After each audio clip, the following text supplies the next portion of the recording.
Assalamualaikum warahmatullahi wabarakatuh. Oke, di pertemuan kali ini kita akan bahas fungsi shaping ya, yaitu well, trim, sama intersect yang biasanya ada di Corel.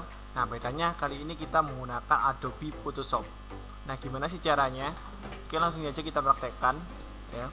Kita praktekkan. Nah, di sini di Photoshop ada tool yang ada shape ya di sini. Nah, kita bisa menggunakan rectangle tool, rounded rectangle tool, ellipse tool, polygon tool, line tool, dan custom shape tool. Nah, oke, pertama kita buka, kita pilih misalkan pakai rectangle tool aja. Kita bisa pilih warna di fill ya. Kemudian kita buat misalkan kotak seperti ini. Nah, di Photoshop bedanya di bagian atas ini ada namanya path operation. Nah, path operation ini ada pilihan new layer, combine shape, subtract front shape, intersect shape area, dan exclude overlapping shape. Nah, secara kinerja hampir sama ya, secara fungsinya sama dengan yang ada di Corel, sama dengan well, trim, sama intersect. Cuma di Photoshop agak beda namanya aja. Oke, gimana caranya? Nah, misalkan kita ingin menggunakan combine shape, atau kalau di Corel biasanya well.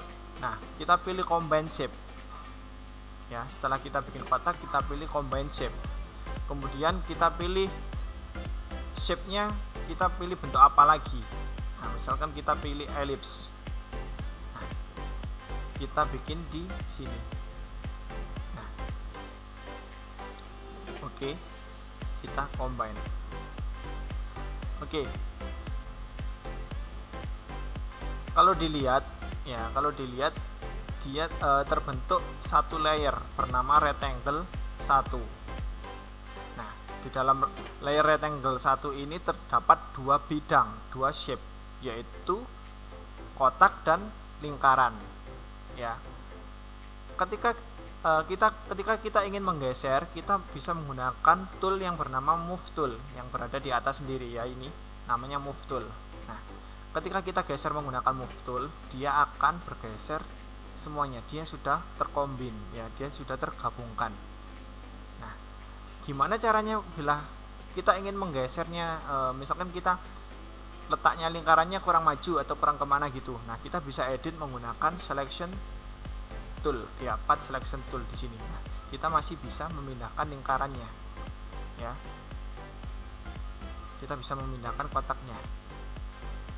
Nah, jadi untuk bisa memindahkan semua kita pakai move tool. Nah, kalau kita ingin mengedit lagi, kita bisa menggunakan selection tool, path selection tool. Nah, itu ya. Jadi saya ulang, saya hapus dulu. Pertama kita bikin objeknya, misalkan kita bikin lingkaran ya, akan terbentuk satu layer bernama ellipse 1. Nah, kemudian tentukan selanjutnya kita ingin apakan. Nah, karena kita ingin mengkombinasikan bidang, maka pilih yang combine. Kemudian kita bikin lingkaran baru. Nah, hasilnya seperti ini. Ketika kita menggunakan move tool, maka akan tergabung semuanya, dua-duanya sudah tergabung. Jika kita ingin mengedit, kita ke path selection tool. Nah, kita bisa edit.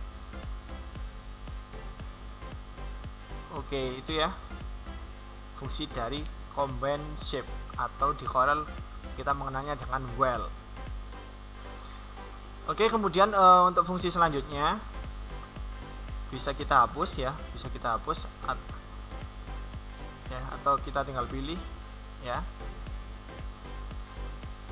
Jadi untuk fungsi selanjutnya kita tinggal milih aja, kita mau pakai fungsi yang mana. Nah, di sini ada subtract front shape, berarti untuk memotong apa? Untuk memotong objek ya, untuk memotong objek. Atau kalau di Corel kita bisa mengenalnya dengan trim ya. Kita selection ya, kita pergi ke selection tool. Nah, kita klik ya salah satunya, kemudian kita subtract ya, Ctrl Z ya, kita combine lagi, kemudian kita subtract nah untuk memotong. Nah terus di bawahnya ada intersect shape area, untuk fungsinya untuk membuat objek baru, sama dengan yang di Corel, sama-sama namanya intersect. Nah, kita sudah punya objek baru dari perpotongan dua bidang, kita bisa geser ya. Kalau memperbesar dan mengecilkan kita pakai move tool, terus kita tekan Ctrl T ya, Ctrl T untuk transform, kita bisa memperbesar, memperkecil gitu ya. Bisa tekan, kalau sudah bisa tekan enter. Oke, bisa kita geser lagi. Nah itu tadi di intersect, kemudian ada lagi exclude overlapping, jadi yang area yang berpotongan itu yang kehapus, kebalikan dari intersect. Oke gitu ya. Jadi pertama kita harus bikin bidangnya dulu. Kita ulang, kita bikin bidang ya, ellipse tool ya, di sini ada ellipse tool, polygon tool, line tool, custom shape tool, rectangle tool, dan rounded rectangle tool. Kita bisa menggunakan salah satunya. Kita pilih rounded yang sekarang. Nah ya, tahapan pertamanya gitu, kita buat bidangnya dulu. Langkah keduanya kita pilih fungsi apa yang akan kita gunakan. Misalkan tadi kita sudah combine, sekarang kita ke intersect. Nah, oke, kita buat bidang kedua, misalkan kita bikin dari polygon. Nah ya, nah gini, ini dari fungsi dari intersect ya, bisa kita geser pakai move tool jika ingin memindahkan tempatnya. Kalau mengedit, kembali ke pad selection tool. Oke, saya rasa itu saja ya fungsi shaping yang ada di Photoshop. Nah, semoga video ini bermanfaat, silakan dipahami. Oke, saya akhiri. Terima kasih. Wassalamualaikum warahmatullahi wabarakatuh.